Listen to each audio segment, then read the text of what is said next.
Hi. Hi, Toya Pierce. Welcome to the show. What's Now, up? listen, I finally have you on the show for once. It's crazy. How's your break been at home? This been pretty good. Busy but good. Busy. You are, Mhm. you, are you still lifting those damn tires at the fitness center? Damn, guys, if you don't know Toya as I do, she's very into fitness. And she be doing some Superman, Superwoman type of shit, lifting tires, what? like big huge truck tires and shit.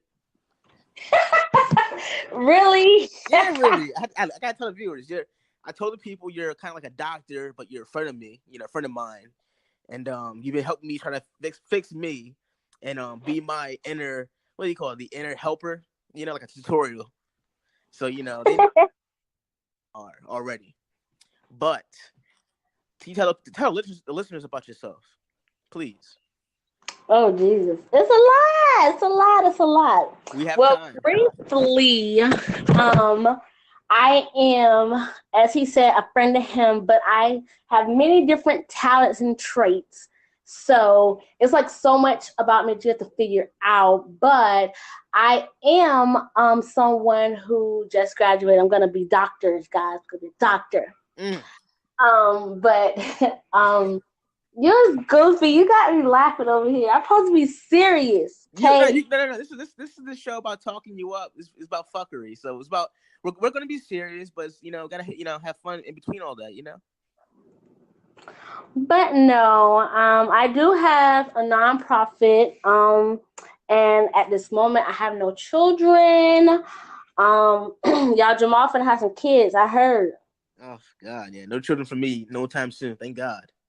Thank God. But yes, it is. So, like, you tell me more about this LLC company that you have, non-profit.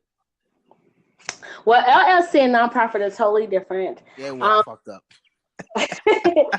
So my nonprofit is basically based on at this moment, and Jamal's gonna boo on this guys because he feel like he have no feelings. You know But that. You know that. um, it's based on basically it's based on people's feelings and trying to get people to pretty much talk because there's a lot of people out there that's not talking about how they feel. Mm. It's geared towards everybody. Men, women, kids, everything. But my first project that I'm doing inside of it, which is called Going Into Pieces Movement, the whole organization, Mm. is working on men's feelings and building men's shelters because I feel like men are underrepresented with certain situations in their life. They was always told, okay, well, men are not supposed to cry, men are not supposed to feel this way.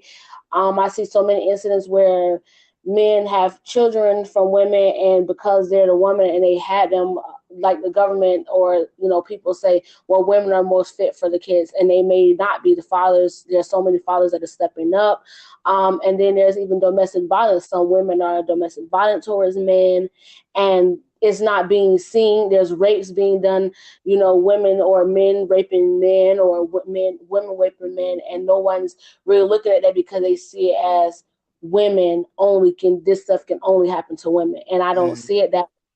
So that is what I'm doing so far with the nonprofit.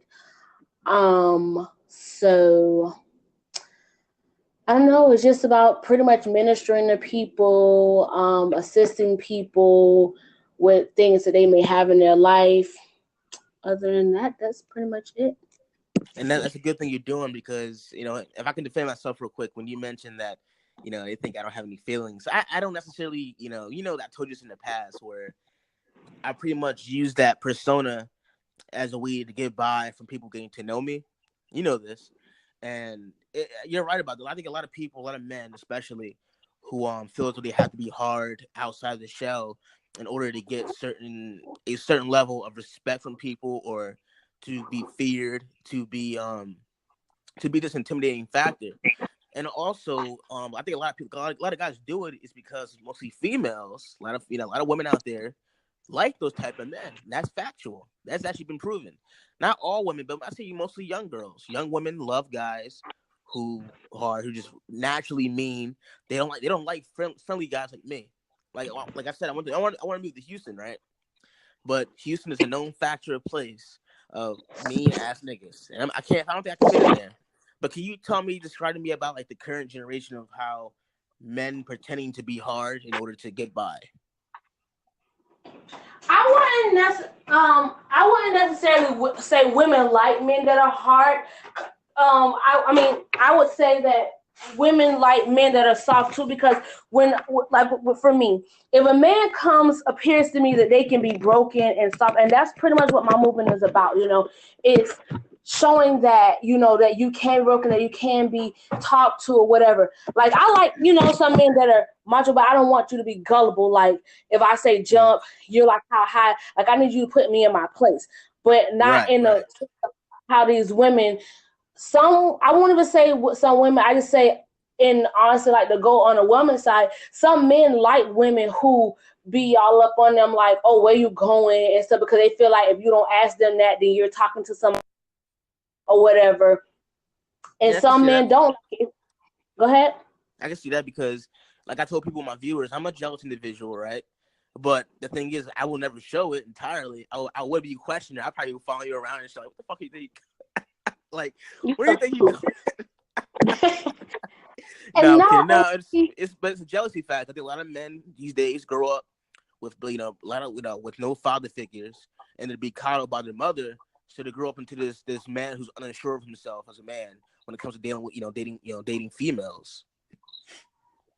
Yeah, and that's what I'm saying. Like, it just kind of like depends on the person, and like, because I'm not gonna say everything's all on women, and I'm not gonna say everything's all on men, because there is vice versa in situations. So I'll just say, like, for me, like, I don't mind by having a man who got like a soft spot, but I don't need you to pretty much, if I say shut up, you and hush. No, I need you to be like, who you think you talking to? Excuse me, like, you're a tune-up.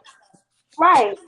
Put me in my place and be like, I'm the man, you let me talk, but it's equal. It should be an equal balance. And that's where the society is messing up, because they don't feel like stuff should be equal. And when that comes down to it, there are women who like guys, like yourself, that are nice and stuff like that. But it's just like, when a man put out to certain people that they can't be messed with, like I always tell you, like, you put it out like, I don't want nobody to like me, type of attitude, then you're going to get that rejection where a woman may not want to tell you how they may really feel about you, because they feel like it's going to be a rejection thing. Or you, just like you feel like, to me, I'm not going to say you feel like, in my opinion, it appears that you feel like if you let it be known certain stuff that you can be this way, you can be that way, you back away from who you really are, because you want people to acknowledge you. But you got to be you, and that's the only way you're going to be noticed, because if you want to be known for something else, then you're not going to get that like that you want if you're not putting yourself out, the person you are. If you're a nice person, stay nice, stay that one way. Don't be a chameleon and change when you get around different people because of the fact that you want to be fit into whatever they call social norm, because things that they may see may be social norm, may not be social norm. And if you're not, like, for example, one of the jobs that we were on, we had one of the persons, because they wanted to be like the other person, they were younger, but they wanted to be like the other person. So they rejected the fact that me as a woman was saying, hey, it's not okay to do this towards females, or it's not okay to do this in general. This other person, like, oh, that bitch, or them hoes. And then he adapted in that conversation and started doing that, because he felt like it was socially rejected by other people if he didn't act that way. Right. It's himself and being nice. If he opened doors for women, or if he cook, or whatever the case may be, it's okay to do that. And people make it unacceptable. Like, men be like, you doing that for her, man? You opened doors, you want to get in front of you a fuck. You a simp ass nigga. Well, I don't like the N word, so I will not use that word. But but yes, they'll say stuff like that. And some women like I see other women too, like on the thing where like they may do something for their man and the girl be like, "You stupid! Why would you go taking him food to work and da da da da? Why are you cooking for him? You being a slave and stuff like that." And that's what messes up society when it comes down to the way people uh the way they integrate with people because of the way that people may make them feel. So I won't say it's necessarily a rejection, and women like hard men. It's not that. It's just honestly the total opposite. Like they like men who feel them, but then like you said, some men want women. Like I made a statement like a couple months ago. I said it seems like men want women that be hoes out here, because women that's good like me that go to school, don't club, and be in the house all the time. It's like we get done certain type of ways, and we stand our ground. Like some of us like with degrees and got businesses and all this stuff behind our name. They treat us like we nothing. Well, I don't allow that, but I'm just saying like the women that I've seen in my lifetime, like just that got degrees, don't have no children, or they have a child, their child may be older, but let's say they messed up when they was younger, say they had a child at 16 or 17, and then like now they're like 29 or 30, and then like I see them, you know, got a degree. Like some of them are in nursing school, and some of them complete the nursing. And they LPN now, and then like they stay at home, they cook, they keep their hygiene up, they go to the doctor. Some women out here don't go to the doctor. Some men don't go to the doctor. Some women have their own stuff together, and the man be staying at home with their mom or staying there with their friends or whatever, and Katie don't even have a car. And the woman that has their stuff together, they rather talk to them like they crap, but the girls who stay at home with their mom too, and both of them pretty much in the same situation, nobody can't help nobody upgrade, they treat them like queens, and when they get money, they go buy them this and that, necklaces and this and that, but the one who got your back and try to keep you up, abreast, or maybe they don't give you their money because they feel like they're trying to help you become a man and do what you need to do. Oh yeah, I ain't act right for her, so it just started messing everybody. So when women get to their hard shell on and they like, you know what, I ain't finna talk to this boy, or the men be like, I ain't finna talk to her because she too this and that. Like, stop making your own self feel like women is uppity and sedity. If you talk to them, approach them correctly, most women who like high maintenance may not really be high maintenance. They just put that persona up because you is unapproachable. Exactly. And that's what I recently started to get used to. Like, we've been working together for a while, right? Mm-hmm. And this past week or two, I've been on this new level of things and thinking. And I've been, when I'm by myself, I think about the most things about myself in the most serious manner. And what I come across was, it's not entirely about the person and how you feel. It's more of an entitlement thing, I believe. I think a lot of men, a lot of females out here have this entitlement of how they should be treated, how they think you should talk to them and that person. And then we don't get that respect or you get that attention, you drive into this angry, frustrated, persona that, oh, this person's a bitch, or that's a hoe, that's a bitch ass, nigga. I'm gonna say it because you can't say it, but like I fell down into this hole over the last since I was a teenager, and I've been staying there in that course of just anger, frustration, disappointment in myself, and not having this confidence to go out there and be myself. So now, I go through transitionings at times, and I think about everything. Right now, I'm in this focus mode. Today's keyword, if you listen to the episode beginning, the keyword is focus. I think a lot of men and women out there who focus on themselves before anybody else, they will be at a better place in life on how to pick the right type of females they want, pick the right kind of men they want, And I think we should pretty much work on that instead of working on a fantasy. You know what I mean? Mm-hmm. So yeah, it's this whole thing, and especially interracial dating. I gotta talk to you about this because that's part of the show today. Do you believe the term interracial dating is still a thing, or do you believe it's overplayed at this point?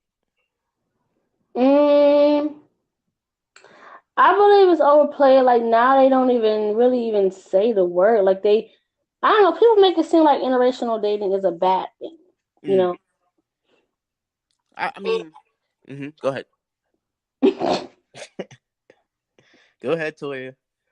No, because I mean it is overplayed. Like no one believes in if you find love, you find love. It has to be, oh, if you like white men or you like white women, then you don't like your own color, you don't appreciate black, you don't know what black went through.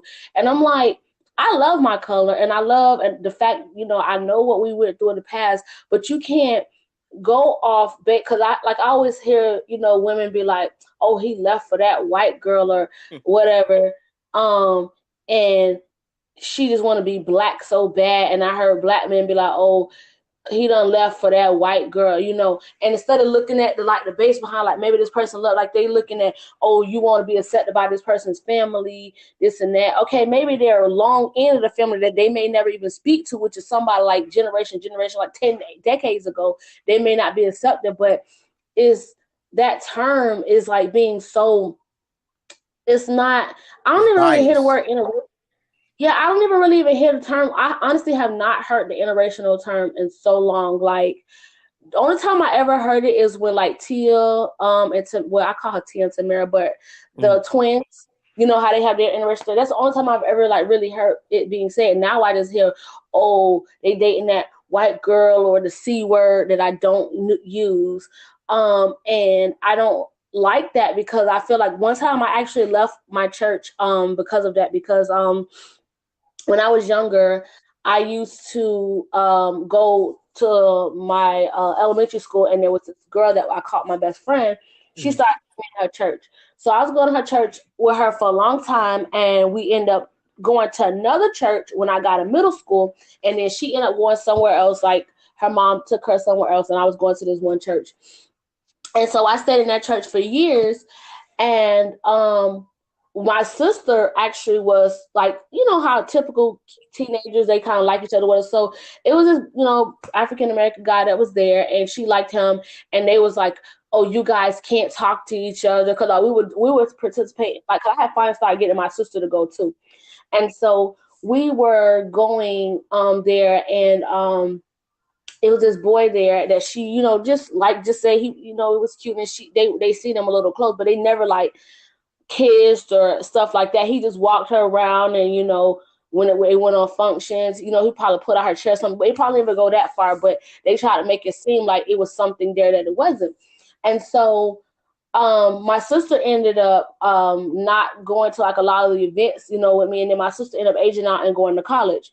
Well, my sister's 2 years older than me, and I stayed there. So my last year, there, we went to Dollywood, or Tennessee or whatever, and it was this, Caucasian girl there. We were all cool and stuff, and I forgot how we. Oh yeah, I said when I got older, I wanted to marry a white man because I wanted my baby's hair to be pretty and long. Mm.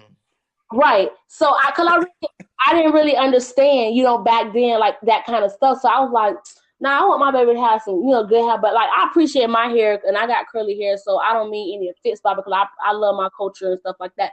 But back then, I just made a joke, saying that. And by my joke, she turned it into something negative, and she goes, um, it's biblical that you're not supposed to marry a white man. You're supposed to stay in your race. Mm. So I said, you could point to me in the Bible where it says, talking about because God made every culture for itself or whatever. And then so I'm like, in my head, that goes back to, if people want to start talking about colors, that people could go with, they could go with the homosexual type stuff or whatever. Like if anybody can point, where these things is in the Bible, then let me know. So I asked the lady that was there, that was our teacher. I had went to go find her, and I said, knowing I had read the Bible, but I just want to make sure I didn't miss something.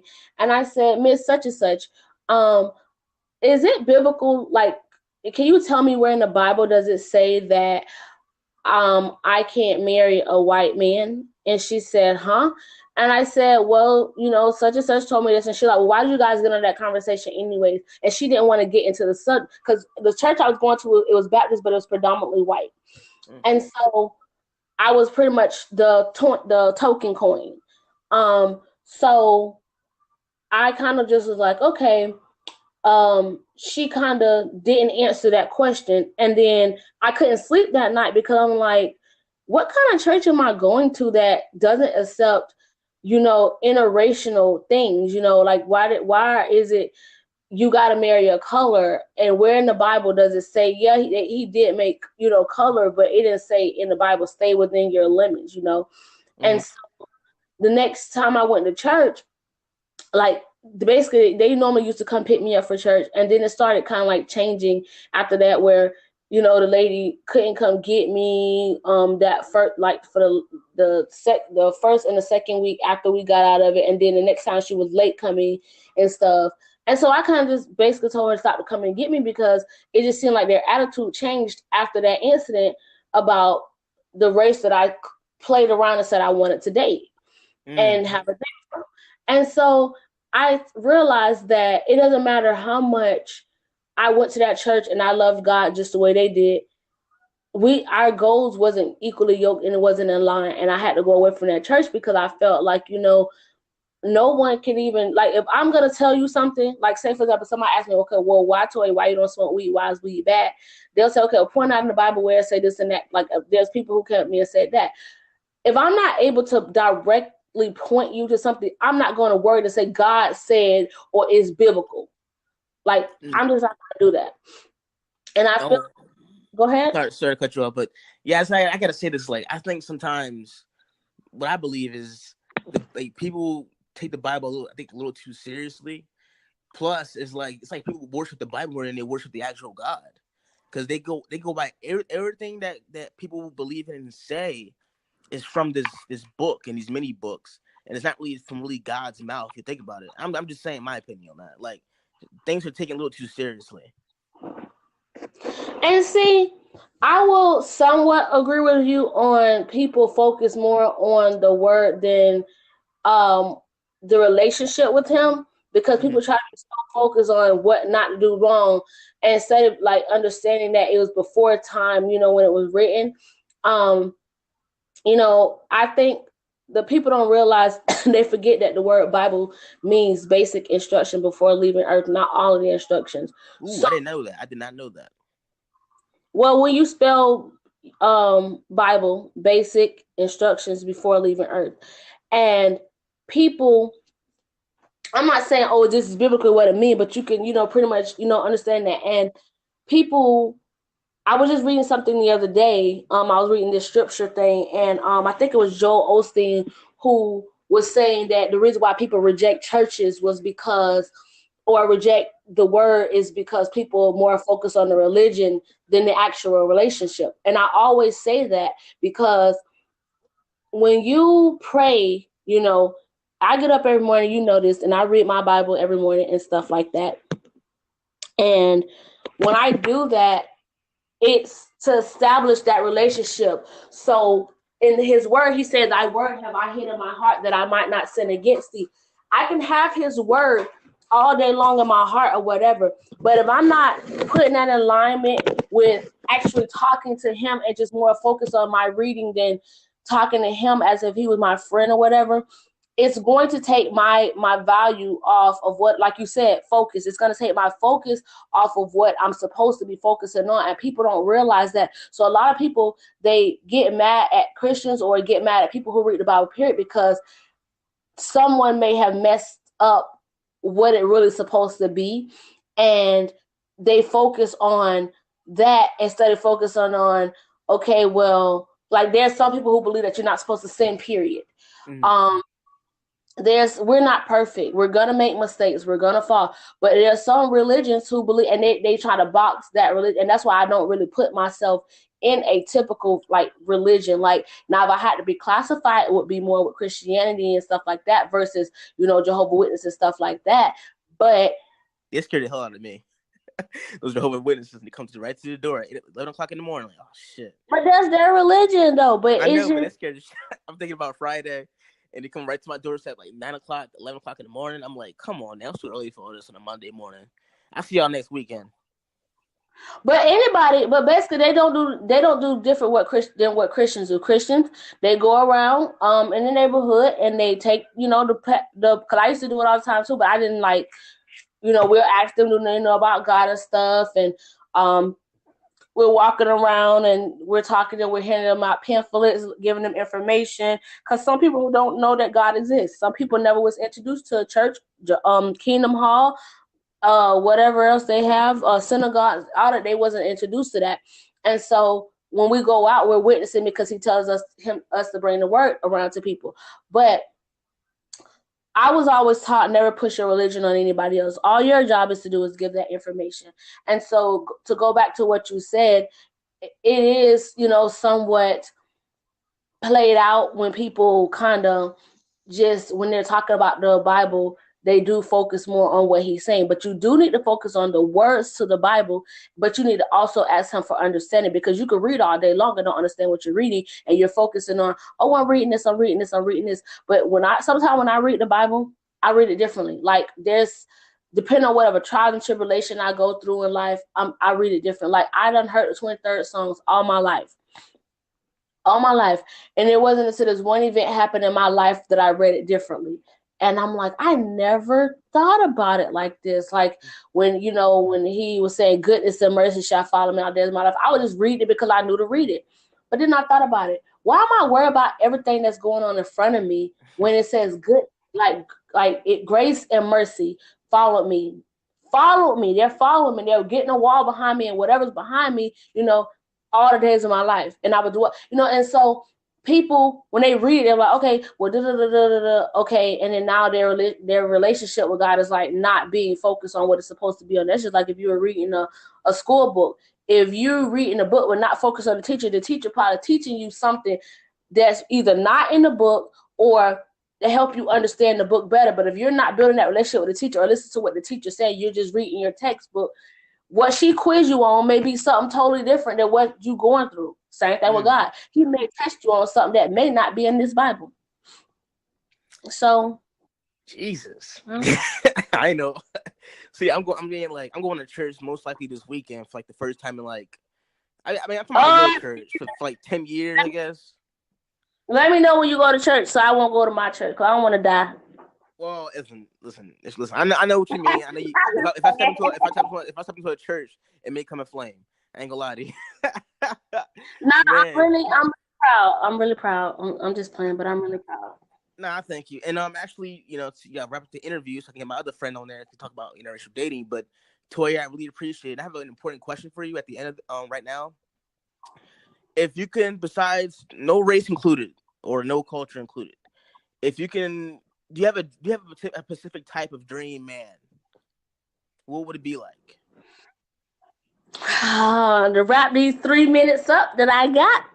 Yep.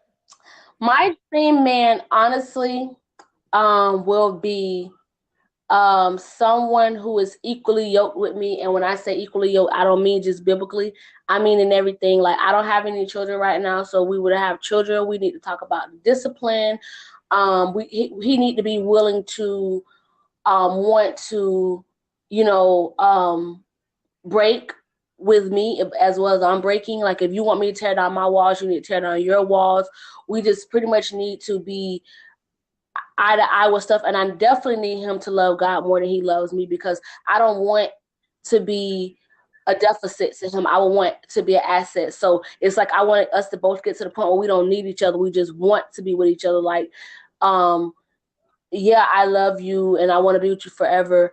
But if you get to the point of needing somebody, which is going to have to be another episode to talk about this, but when you get when you get to the point of needing someone, then that means their problems are going to come with whatever, because they're dependent on you. When they're asset to you, y'all arguments wouldn't be stupid. It'd be like someone who's a deficit. Your arguments are going to be dumb. Like, they're needy, and once they become needy, it's not good. So I would want to be, me and my husband or boyfriend, we're really a husband, I want him to be an asset to me and not a defect. I would like for him to love God more than he loves me, and preferably, I don't really mind by kids with someone with a child, but I would like one that doesn't, so we can kind of grow up together and not be in all that extra drama and all that. Mhm. But if I don't have that, because there's 9 times I'll say a 50% chance that you may not get someone with children. But other than that, I really wouldn't mind it. So that's it. Awesome. And my last question: would he would he have grills? What? No, I'm just saying. Come on, Twig. I'm gonna ask a dumb question. I've seen the pictures of certain, guys you talk to. I gotta ask: would he have grills? Really? You trying to be funny? No. Yeah. No. All right, no grills. Okay. Well, Twig, can you tell people your Instagrams, social media stuff? My Instagram is walking_on_purpose. I'm sorry, walking_in_purpose. You can hear me? Yeah, I can hear you. Okay, because I gotta make sure. Nah, I got you. Because it's a whole bunch. Mm-hmm. It's a whole bunch of underscores in here. Okay, so sorry. It's walking_in_purpose_on_purpose. Jesus. And and then my Facebook is just Latoya Pierce. And again, my movement is called Going Into Pieces Movement. And what else? Your business email? Yeah, my business email is Going Into Pieces Going Into Pieces Movement inc@gmail.com. Well, there you go, guys. Thank you, Toya, for joining me. You're my favorite doctor. You're one of my favorite people in the world. And I appreciate you coming on here with your complete honesty and your stories. Thank you very much. Okay, have a good day. You too. So silly.